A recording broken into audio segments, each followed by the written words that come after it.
Tariffs are suddenly back in the spotlight again, and not in a quiet way. Since Donald Trump returned to the center of political and economic debate in the US election cycle, tariffs have gone from being an old textbook idea to a very real policy weapon again. And the interesting part is this: tariffs are not new. In fact, they are one of the oldest tools in economic history. Back in the 19th century, tariffs were basically the backbone of US economic policy. Some even argue they helped fund the government before income tax existed. So the big question is simple: if tariffs helped build the United States once before, could they do it again today? Before we go deeper, if you enjoy clear, no-nonsense explanations of global economics like this, consider subscribing to Investor Economics. It really helps support the channel and keeps more content like this coming. Now let's break this down properly. At its core, a tariff is just a tax on imported goods, but unlike income tax, it is not paid directly by citizens at first glance. Instead, it is paid by domestic companies that import foreign products. And here is where things get interesting.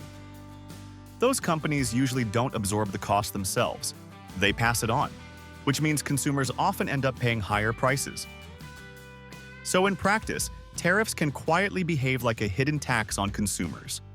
But that is only part of the story, because tariffs also aim to do something very specific. They make imported goods more expensive so that locally produced goods become more attractive. In theory, this encourages companies to produce domestically, creates jobs, and strengthens local industries. This strategy is often called import substitution, and many countries still use it today. India uses it, Brazil uses it, even China uses it in key industries. So the idea itself is not unusual. But the United States is special in this story, because tariffs were not just part of its policy, they were central to its rise. When the US was still a young nation, it faced a major problem. It could not compete with industrial Europe. Britain and parts of Europe were already producing steel, textiles, and machinery at scale. The US was behind in infrastructure, skills, and industrial capacity. So policymakers like Alexander Hamilton pushed a different strategy: protect the domestic market first. Make imports more expensive through tariffs. Give American industries space to grow. And it worked. By the late 1800s, US tariffs were extremely high, sometimes above 40% on key goods. Industrial production exploded. Factories spread across the country. And interestingly, tariffs became the government's main source of income, making up around 90% of federal revenue at one point. Income tax did not even exist yet. But this system was not without conflict. The industrial North benefited heavily, while the agricultural South suffered. Southern exports like cotton and tobacco became less competitive. This tension was one of many economic pressures that eventually contributed to deep political divisions in the country. So even early on, tariffs were powerful but controversial. Fast forward to after World War II, and everything changes. The US becomes the dominant global economy. Instead of protecting itself, it starts promoting free trade. Global supply chains emerge. Countries specialize in what they are best at. And production becomes highly interconnected across borders. Today, a single product might contain components from 10 different countries. This system keeps prices low and efficiency high. In some cases, the price increase exceeded the tariff itself. In total, economists estimate that the tariffs acted like tens of billions of dollars in hidden taxes on American households. Now here is where the debate gets sharper. Supporters of tariffs argue they create jobs.